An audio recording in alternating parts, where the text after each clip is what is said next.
Kunning tafti qaytgan paytga to'g'ri keladi bu o'yin.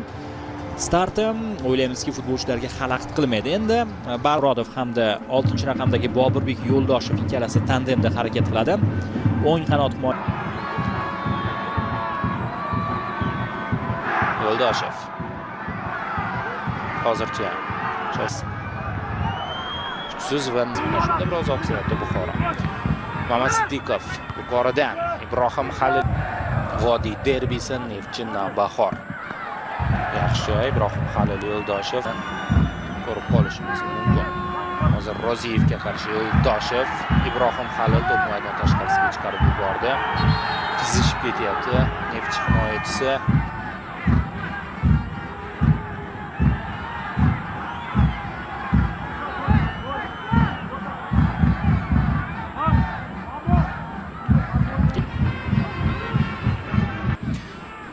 Nodilov, Ubaydullayev va Po'latovlar maydon. Jamshid Ibrohim Halil Yo'ldoshev zarba yo'llaydi va juda xavfli chiqdi Ibrohim Halilning urinishi. Darvozabon darhol e'tiroz bildiryapti Hamroyev. Buning sababi bor. Yo'ldoshevga bunaqa nuqtada zarba berish juda uzoq masofadan chiroyli gollar urishga muvaffaq bo'ldi.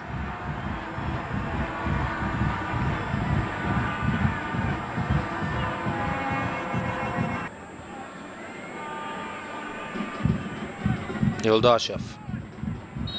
Foul.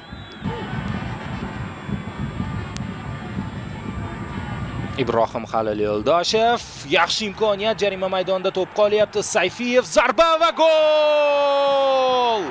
82-daqiqada Neftchi va mana takroriy vaziyat. Ibrohim Halil Yo'ldoshev boshladi.